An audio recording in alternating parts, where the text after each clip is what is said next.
Hello and welcome to another episode of Crick Talk. और Crick talk की videos अगर आपको पसंद आ रही हैं तो लाइक कीजिए, सब्सक्राइब कीजिए, शेयर कीजिए और साथ साथ कमेंट्स अपने करते रहिए। पाकिस्तान की जिल्लत का जो सफ़र शुरू हुआ आयरलैंड से, वो बिलाखिर आयरलैंड पे ही ख़त्म हुआ। उर्दू का एक बड़ा मशहूर शेर है कि सदा ऐशे दौरा दिखाता नहीं, सदा ऐशे दौरा दिखाता नहीं, गया वक्त फिर हाथ आता नहीं। लेकिन पाकिस्तान की टीम की जो जिल्लत का सफ़र है, जो जिल्लत का वक्त है, वो एक दफ़ा फिर वापस आया। आपको याद होगा दौरा आयरलैंड में पाकिस्तान ने इस वर्ल्ड कप की कैंपेन का आगाज़ किया तैयारियों के सिलसिले में, और क्या खूब तैयारियां की पाकिस्तान ने कि पहले ही मैच में आयरलैंड ने पाकिस्तान को शिकस्त दे दी। दूसरे मैच में आयरलैंड ने कैचेस ड्रॉप किए, इनएक्सपीरियंस होने का सबूत दिया और पाकिस्तान मुश्किल तमाम इस दूसरे मैच को जीतने में कामयाब हुआ। और फिर आयरलैंड जैसी टीम के खिलाफ पाकिस्तान ने बिलाखिर तीसरा मैच जीतकर सीरीज 2-1 से अपने नाम कर दी। उसके बाद पाकिस्तान इंग्लैंड गया, कुछ बारिश ने धोया, कुछ इंग्लैंड के बैटर्स ने धोया और पाकिस्तान को उस सीरीज में भी शिकस्त का सामना करना पड़ा। तो इन तैयारियों के साथ पाकिस्तान जो है वो अमेरिका पहुंचा, और जहां उसके बाद फिर जो यूएसए की टीम ने पाकिस्तान को जिस तरह शिकस्त दी सुपर ओवर में जाने के बाद, उसके बाद फिर पाकिस्तान को जिस तरह टीम इंडिया ने शिकस्त दी, और एक ऐसी टीम ने उसको बताया कि जिनके साथ इनकी बड़ी एक राइवलरी रही है। जो इंडिया पाकिस्तान का मैच है उसको कहा जाता है वर्ल्ड कप का सबसे बड़ा मैच है, वर्ल्ड कप का सबसे बड़ा टाकरा है। हम जो है वो इंडिया की आंखों में आंखें डाल के बात करेंगे, और जो ये जंग है एक मैच नहीं है। इस मैच को जिस तरह पाकिस्तान ने खेला है, जिस तरह पाकिस्तान के जो टीम मैनेजमेंट थी, जिस तरह उसने इस मैच को लिया है, वो यकीनी तौर पे बहुत ही पैथेटिक था। और फिर आपने नतीजा भी देख लिया कि टीम इंडिया ने किस तरह पाकिस्तान की टीम को 4 रन से शिकस्त दी। और अब जब आयरलैंड से मैच आया और उसके बाद अब हम सब एक्सपेक्ट ये कर रहे थे कि आज जो है वो अबरार को मौका दिया जाएगा, टीम में तब्दीलियां की जाएगी। लेकिन आपको पता है कि बाबर आजम को कौन समझाए। मैच से एक दिन पहले मैं जब शो कर रहा था अपना जीटीवी का, उस वक्त तौसीफ अहमद साहब से मैंने सवाल किया कि ऐसा ना हो कि ये अपने ही प्लेयर से डर रहे हों, क्योंकि मैं बार बार ये बात कह रहा हूँ कि पाकिस्तान को जो असल खतरा है वो किसी और टीम से नहीं है। पाकिस्तान का जो असल खतरा है वो खुद बाबर आजम की कप्तानी से है। और तौसीफ अहमद साहब का उस वक्त ये कहना था कि नहीं, कल ये तब्दीलियों के साथ मैदान में उतरेंगे। और आज आपने देख लिया कि वही शादाब खान नंबर 5 पे खेले, एक तब्दीली की गई और टीम में अब्बास आफरीदी को शामिल किया गया, और सब अब्बास आफरीदी ने एक मुश्किल वक्त में 17 रन स्कोर किए। सिर्फ 106 रन करने थे पाकिस्तान को, महज 106 रन। और उन 106 रन को भी करते करते पाकिस्तान ने जो है वो अपनी 7 विकेटें गंवा दी, और फिर आखिरी नंबरों पे आके जो है वो अब्बास आफरीदी को रन करने पड़े। बाबर आजम वही रिवायती अंदाज से अपने खेलते हुए नजर आए, और उसके बाद शाहिन शाह अफरीदी ने छक्के लगा दिए। तो फिर पाकिस्तान जो है वो इस मैच को 3 विकेटों से जीतने में कामयाब रहा। क्या ये टीम डिजर्व करती थी कि सेमीफाइनल में या फिर उससे पहले सुपर 8 के मरहले में पहुंचे? हमारे बहुत सारे मेरे जो मैसेज करते हैं, दर्शक मैसेज करते हैं, व्यूअर्स जो मैसेज शेयर करते हैं, वो ये बात ज़रूर कर रहे थे कि यार पाकिस्तान को सुपर 8 में आना चाहिए था। बहुत सारे लोग जब हम यहाँ से बाहर निकलते हैं, क्रिकेट के हलकों में मूव करते हैं या अपने फैमिली में या अपने दोस्तों में जाते हैं, तो बात करते हैं कि भाई पाकिस्तान को सुपर 8 के मरहले में आना चाहिए था। लेकिन मेरे हिसाब से पाकिस्तान बिल्कुल डिजर्व नहीं करता था, क्योंकि इन नाकामियों को पाकिस्तान बहुत अरसे से डिजर्व करता था। इन नाकामियों की प्लानिंग बहुत अरसे से की जा रही थी कि पाकिस्तान का टीम कॉम्बिनेशन ना बन सके और पाकिस्तान सुपर 8 के मरहले में ना जा सके। कौन जिम्मेदार है इसका? यकीनन अब तहकीकात होंगी, लेकिन वो तहकीकात क्या मंजर आम पर आएंगी या नहीं आएंगी, ये भी देखना होगा। एक मौके पर पाकिस्तान ने 6 खिलाड़ी मैच 35 रन पे आउट कर दिए थे आयरलैंड के, उसके बाद 44 रन की एक पार्टनरशिप हुई और 106 रन तक पहुंच गए। मैं और तौसीफ अहमद साहब इस मैच को बैठ के देख रहे थे इसी जगह पर, और हम बात करते थे तौसीफ भाई से, और तौसीफ भाई कह रहे थे मुझे कि यार ये 106 रन है।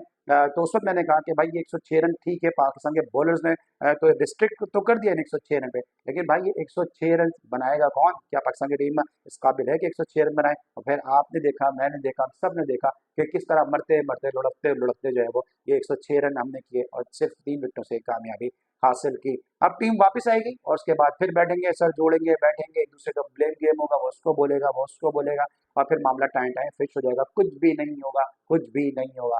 मैंने ट्वीट किया सोशल मीडिया पे, उस पर मैंने लिखा उसमें कि टीम को जो है वो तैयारियों के लिए जो आपने पहले काकुल भेजा था, अब भेजें काकुल। अब अगर काकुल ये गए तो इनकी वो जो सॉफ्टवेयर अपडेट होगा, इनकी वो जो है इनके अंदर वो जो है वो हब्बुल वतनी जगाई जाएगी, देश नागरिकता इनकी जगाई जाएगी, इनका पैट्रोटिज्म जगाया जाएगा, इनको बताया जाएगा कि भैया डॉलर्स के लिए नहीं खेलो, पाकिस्तान के लिए खेलो। और कोई भी जो प्लेयर है, चाहे वो किसी भी देश का प्लेयर हो, किसी भी जो है वो खेल का प्लेयर हो, कहीं किसी भी जगह अपने मुल्क को रिप्रेजेंट कर रहा हो, उसकी ड्यूटी होती है कि वो सबसे पहले अपने देश को आगे रखे, अपने देश को आगे रखे। कंट्री शुड कम फर्स्ट, उसकी प्रायोरिटी जो है वो उसकी कंट्री होना चाहिए। और अफसोस की बात है कि हमारे यहाँ जो प्रायोरिटी रही है वो रही है यहाँ पर दोस्ती यारी। यही वजह है कि मुसलसल शादाब नंबर 5 पे खेलते रहे, मुसलसल अबरार जो है वो बेंच पे बैठे रहे, मुसलसल जो है वो पावर प्ले में हमारे रन नजर नहीं आए, मुसलसल जो है स्पिनर्स का रोना रोते रहे, लेकिन हुआ कुछ भी नहीं। इफ्तिखार साथ में खेलते रहे, हुआ कुछ भी नहीं। तो इसीलिए मैं कह रहा हूँ कि अब जो है टीम को अब जरा वापसी पे भी जरा काबूल भेजे, ताकि जो है इनका सॉफ्टवेयर अपडेट हो और इनको पता चले कि इनकी पाकिस्तानियत को कैसे जगाया जाता है। अबरार की बात निकली है तो जनाब अबरार का क्या कसूर है, कौन बताएगा इस मुल्क में कि किस क्या कसूर किया अबरार ने, क्या है उसका कसूर?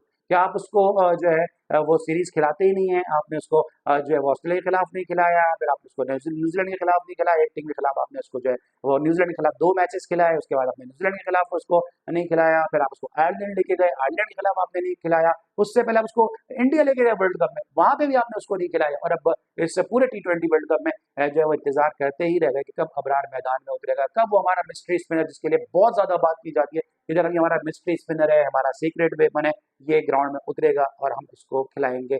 मुझे याद है अजंता मेंडिस को पाकिस्तान में जो एशिया कप हुआ था, वहां पे अगेंस्ट इंडिया बतौर मिस्ट्री स्पिनर खिलाया गया, और उसमें किस तरह सुरेश रैना, युवराज सिंह और महेंद्र सिंह धोनी जैसे बैट्समैनों को ना सिर्फ परेशान किया, आउट भी किया। और उसके बाद फिर अजंता मेंडिस जो श्रीलंकन आर्मी में गनर के तौर पर काम करता था, उसको उस मैच की परफॉर्मेंस पे, एशिया कप की उम्दा परफॉर्मेंस पे उसको जो है वो सेकंड लेफ्टिनेंट के ओहदे पे जो है वो तरक्की दे दी गई थी। लेकिन हमारा ये मिस्ट्री स्पिनर बेंच गर्म करता रहा, बेंच पे बैठा रहा, और बेंच पे बैठे बैठे ही वापस आ गया। जो मेरे पाकिस्तानी व्यूवर्स हैं, नाज़रीन हैं, वो ये जानते हैं मरूम ताहिरा नकवी को, जिनका मैं शो में भी जिक्र कर रहा था, लेकिन इंडियन दर्शकों को बता दूं कि पाकिस्तान की एक बड़ी मरूम ज़बरदस्त अदाकारा थी ताहिरा नकवी। उनका एक बड़ा एक जो एक ड्रामे का एक बड़ा क्लिप था, वो बड़ा मशहूर हुआ था, जिसमें वो एक ज़हनी तौर पे माजूर बच्ची बनी थी, और उनकी गोद में एक गुड़िया रहती थी। तो वो उस वक्त ये कहती थी उस ड्रामे में कि छोटी सी गुड़िया छोटी रह गई, मम्मी की गोद में सोती रह गई। तो अपना अबरार भी जो है वो छोटा सा छोटा ही रह गया, और बेंच पे वो बेचारा बैठे का बैठा ही रह गया। अब अबरार का मसला क्या था? अबरार का मसला क्या फिटनेस थी? अबरार का मसला क्या परफॉर्मेंस थी? अबरार का मसला क्या डोमिसाइल था? क्योंकि एजाज अहमद जो पाकिस्तान अंडर 19 के साथ रह चुके हैं, जो पाकिस्तान टीम के साथ रह चुके हैं, फील्डिंग कोच रह चुके हैं, पाकिस्तान को 87 के वर्ल्ड कप में, पाकिस्तान को 92 के वर्ल्ड कप में, पाकिस्तान को 96 के वर्ल्ड कप में रिप्रेजेंट कर चुके हैं, वो ये कह चुके हैं कि पठानों को क्या पता कि पठानों में ना इल्म है ना शऊर है। इतना बड़ा इतना हार्श स्टेटमेंट वो दे चुके हैं। तो क्या पाकिस्तानी क्रिकेट में भी यही चल रहा है? क्योंकि हमें तो पता है कि कराची वालों के साथ कितनी जो है वो ज्यादती होती है, और शायद अबरार का भी कसूर यही रहा है कि उनका ताल्लुक कराची से, या शायद उनका कसूर ये भी रहा है कि पीछे से उनका ताल्लुक जो है वो खैबर पख्तूनख्वा यानी पठानों से, और वो पठान फैमिली से ताल्लुक रखते हैं। क्या यही वजह है? कम से कम मुझे तो बतौर पाकिस्तानी इस बात पे यकीन नहीं है कि यही वजह है। इसके अलावा क्या वजह है, ये पाकिस्तान क्रिकेट बोर्ड को जो है वो जरूर बताना चाहिए। अब बात कर लेते हैं इमाद वसीम की प्रेस कॉन्फ्रेंस के हवाले से। क्या खूब इमाद वसीम ने प्रेस कॉन्फ्रेंस की है, वाह वाह, सुभान अल्लाह, तालियां बजनी चाहिए जनाब कि आपको 119 रन इंडिया जैसी टीम के खिलाफ कर दें, और आप कह रहे हैं हमारा प्लान ये था कि मैच को डीप लेके जाएं। अबे डीप लेके जाएं इस मैच को डीप ले जाने की जरूरत थी। इस मैच को तो अगर टीम इंडिया होती ना तो 16वें 17वें 18वें ओवर में इसको मुका देती, या कोई अच्छी टीम होती ना तो 17वें 18वें ओवर तक ये मैच जाना था। कौन सी प्लानिंग से खेल रहे हो भाई कि इंडिया जैसी टीम के सामने है, जो एक आपकी जो एक रिवायती हरीफ है, जिसकी बॉलिंग में नीचे बुमराह मौजूद है, जिसने आदिल रिजवान को आउट भी कर दिया बाद में, आप उस मैच को डीप लेके जा रहे हैं। और डीप ले जाने का तरीका ये कि आप बॉलिंग मिस कर रहे हैं। डीप ले जाने का तरीका ये आपके चाचा इफ्तिखार ना अपर कट खेल सकते हैं, ना वो यॉर्कर खेल सकते हैं, ना वो फुल टॉस खेल सकते हैं, और आप उस मैच को डीप लेके जा रहे हैं। अबे भाई कौन सी क्रिकेट तुम लोग खेलते हो? कौन सी ये प्लानिंग है, कौन सी स्ट्रेटेजी है कि मैच को तो आप डीप लेके जाओगे और 20वें ओवर में आप मैच जीत जाओगे? दुनिया के जितने क्रिकेट एक्सपर्ट हैं, मैं तो बहुत ही मामूली क्रिकेट खेला हूँ, बहुत ही कम क्रिकेट, कराची से थोड़ी बहुत अंडर 19 खेली मैंने, बहुत ही कम क्रिकेट जो है वो मैंने खेली। डीप तो आखिरी ओवर तक मैच को ले जाना ही नहीं चाहिए। आखिरी ओवर तक अगर आप मैच को ले जाएंगे तो प्रेशर जो है वो बैटर्स पर आ जाएगा। तो आप कौन सी क्रिकेट खेल रहे हो जो आप मैच को डीप लेके जा रहे हो यार? मुझे तो समझ में नहीं आती आप किस प्लानिंग की स्ट्रेटजी के साथ खेलते हो, और फिर आप ये कह रहे हो कि जी मैं अकेला नहीं हारा, टीम पूरी हारती है। अबे बेगैरतों, फिर मैन ऑफ द मैच अकेले क्यों लेते हो? फिर बोला करो ना पूरी टीम आ जाए, सबको मिलके मैन ऑफ द मैच मिले। फिर जो है जब गाड़ी मिलती है मैन ऑफ द सीरीज तो फिर अकेले क्यों ले जाता है वो भी बोला करो पूरी टीम को मिलनी चाहिए। ठीक है उसके शेयर होते हैं, उसके हिस्से होते हैं, लेकिन नाम तो ये होता है ना यार कि अली सलमान को मैन ऑफ द मैच मिला। लेकिन आप तो मैन ऑफ द मैच बनने के लिए एक आदमी जाके इंटरव्यू दे रहा है, मैन ऑफ द सीरीज बनने के लिए एक आदमी जाके गाड़ी की चाबियां ले रहा है, लेकिन जब टीम हारती है तो आप बोलते हो कि यार नहीं वो तो टीम हार रही है, इंडिविजुअल तो नहीं हार रहे। अबे टीम नहीं हार रही, ये मुल्क हार रहा है भाई, ये मुल्क हार रहा है। यहाँ पे बच्चे रो रहे हैं, यहाँ पे जो है बहनें बेटियां रो रही हैं, यहाँ पे बुजुर्ग रो रहे हैं, यहाँ पे सब रो रहे हैं। और दूसरी तरफ आपके जो वो सो कॉल्ड कोच हैं, असिस्टेंट कोच अजहर महमूद साहब, वो क्या कहते हैं प्रेस कॉन्फ्रेंस में? वो ये कह रहे हैं कि अगर टीम इंडिया से हार गई तो फिर क्या दीवारों पे टक्करें मारे, क्या रिलैक्स करने नहीं जाए? अबे बेघर तो तुम्हें रिलैक्स करने की पड़ी है। यहाँ पे आज तक उस डिप्रेशन से लोग निकले नहीं है कि टीम इंडिया से हार गई, टीम सुपर 8 से बाहर हो गई और तुम बोल रहे हो कि रिलैक्स करने के लिए खाना खाने में नहीं जाए। तुम्हें किसी चीज की कमी है? अय्याशों की जिंदगी तुम गुजार रहे हो। नहरों का पानी पीने वालों, नहरों का पानी पीते थे तुम लोग। अभी मैं याद दिलाऊंगा कौन क्या क्या काम करता था। अजहर महमूद खुद क्या काम करते थे। अजहर महमूद के अब्बा की वेल्डर की दुकान थी। आज वो ही कहते हैं कि जनाब टीम अगर हार गई तो हम क्या जो है वो दीवारों से टकरे मारे, होटल के कमरे में टकरे मारे। इन होटलों में तुमने तस्वुर किया था जिन होटलों में जाके उसमें तुम पाकिस्तान क्रिकेट को रिप्रेजेंट कर रहे हो, तो जिन होटलों में तुम रह रहे हो, कभी ख्वाब में भी तुम्हारे सात पुश्तों में भी कोई इन होटलों में नहीं रहा होगा, ऐसी जिंदगी नहीं गुजारी होगी। तो तुम अगर वहां भी टकरे मारोगे तुम्हारे लिए वो भी कम है, तुम्हारे लिए वो भी एक महल है। लेकिन जनाब नहीं, पाकिस्तान जो है वो हार गया, इंडिया से पाकिस्तान हार गया।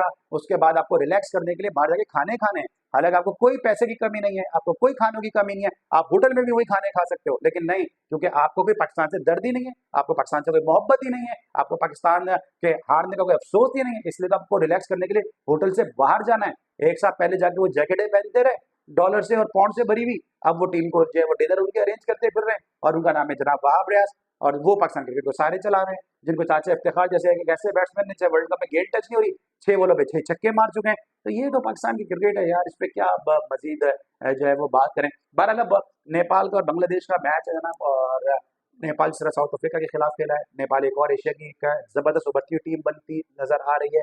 जिस तरह अफगानिस्तान ने अपने आप को फ्लरिश किया, इस तरह नेपाल भी अपने आप को फ्लरिश करे, इस तरह उसने साउथ अफ्रीका के खिलाफ खेला।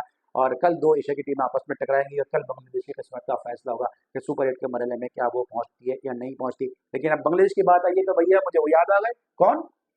शकीब अल हसन।